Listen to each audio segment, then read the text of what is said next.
All right, so it's finally here after quite a little adventure. So this year I decided I was going to get a log splitter. So got online, did a lot of research, and had pretty much decided on getting a gas powered, say 20-ton, 22-ton log splitter. You know, what's going to spend $1,000 or, well, probably more. And was just kind of going through those, but I got to looking at some of these little electric log splitters and thought, boy, it would sure be handy, sure be convenient to not have to deal with the gas and, you know, the loud engine of a gas powered log splitter. So I got to looking at some of these electric log splitters, and I wanted some power, so that's what kind of made me want to lean more towards the gas powered. But found this Yardmax 9-ton electric log splitter, and it seems to kind of be that middle of the road.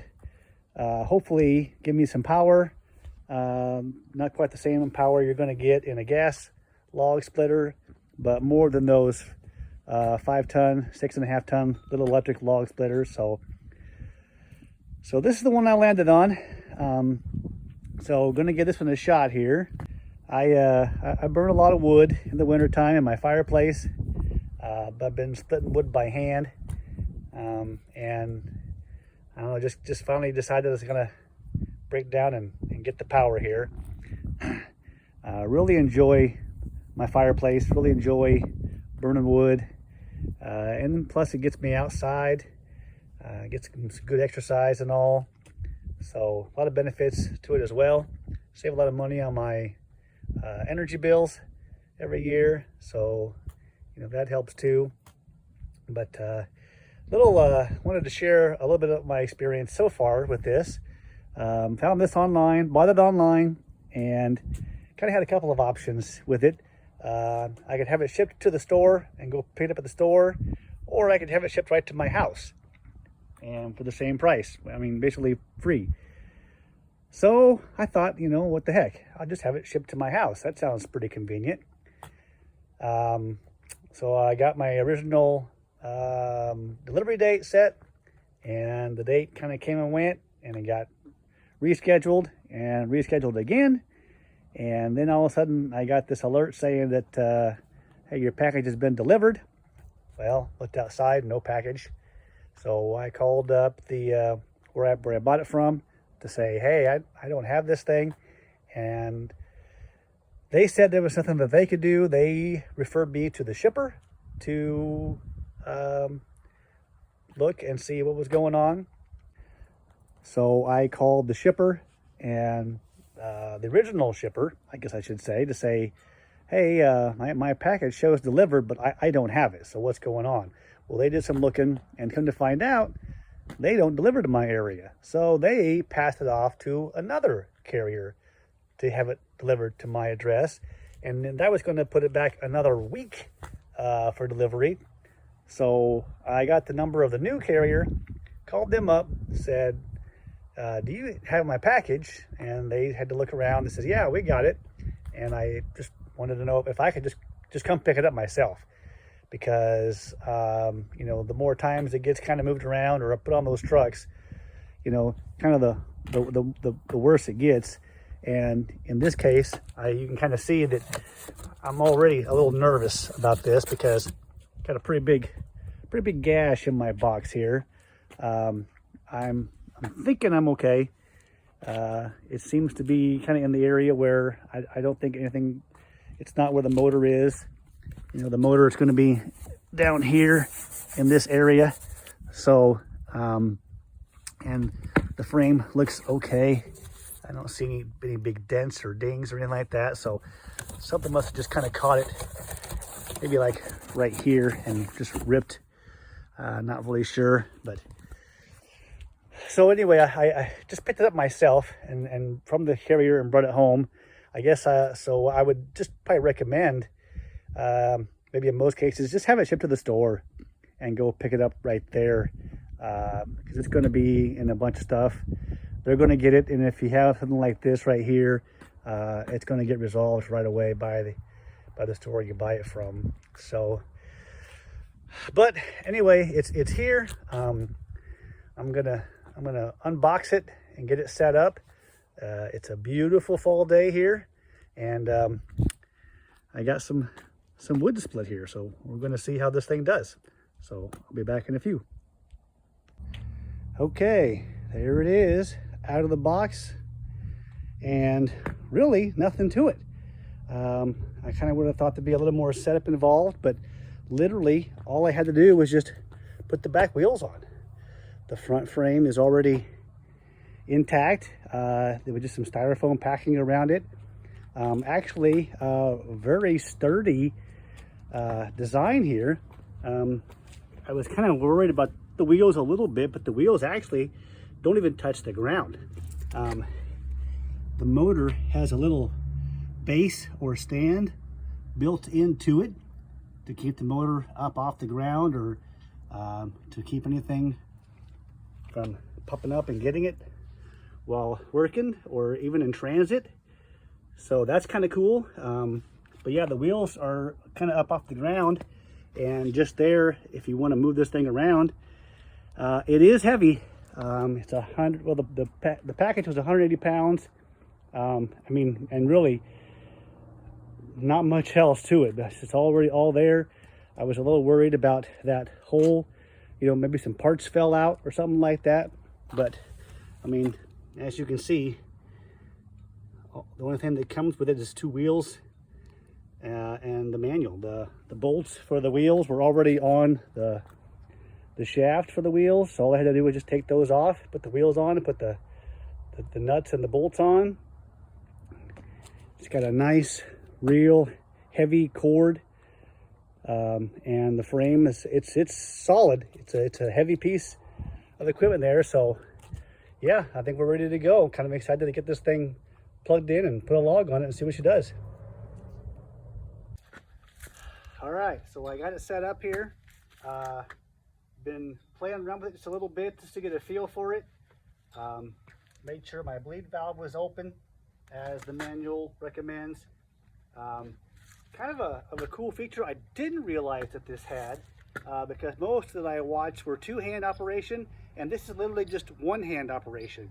You start the motor runs continuously, and then you can just use the 1 hand on the back to operate the ram to split the log. So that's kind of cool, actually. I do like that option. It does have 2 speeds, and the way it listed on the back, the 1 speed is to get the ram to the log, and then the next speed slows it down to actually split the log. So you got 1 speed that's a little faster than the other, so the 2-speed operation. So that's kind of nice too. It does have a set screw that you can set to, I think, shorten the distance that the ram comes back, to maybe speed up the process a little bit. So I'll work on that later, but yeah, I just want to get a couple logs in here and see how this thing does. So here we go.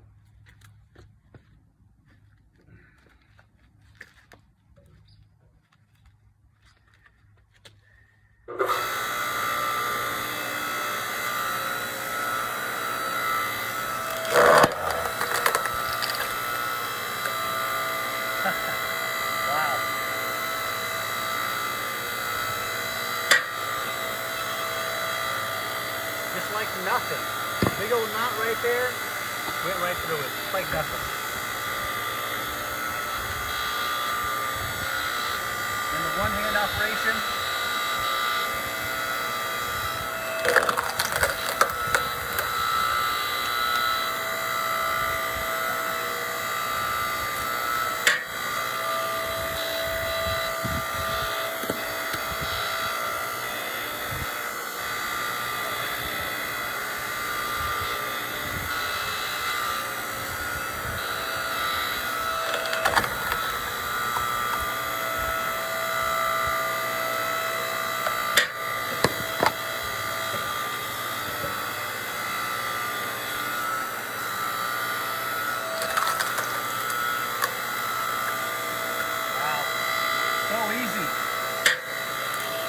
Perfect.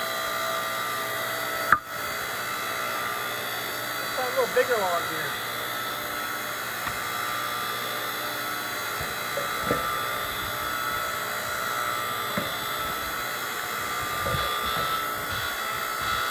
Well, this is about the max it fits in there, so let's see what it does.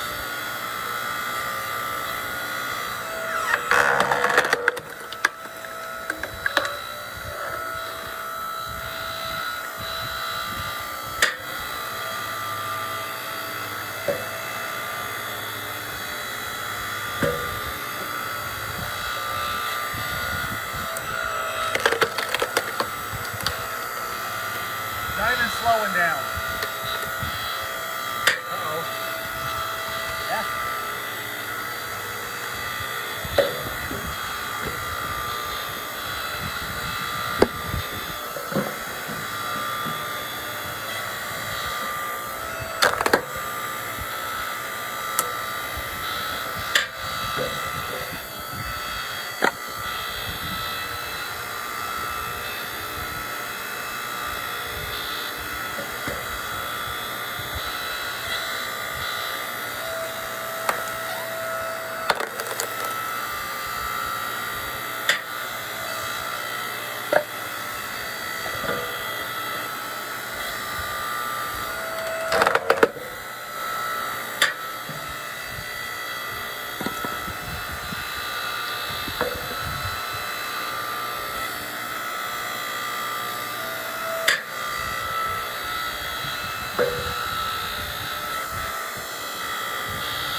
Try one more here.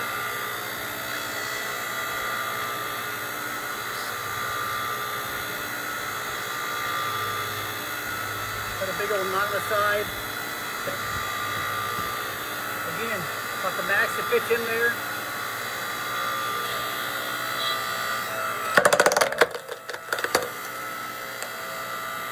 Doesn't even slow it down.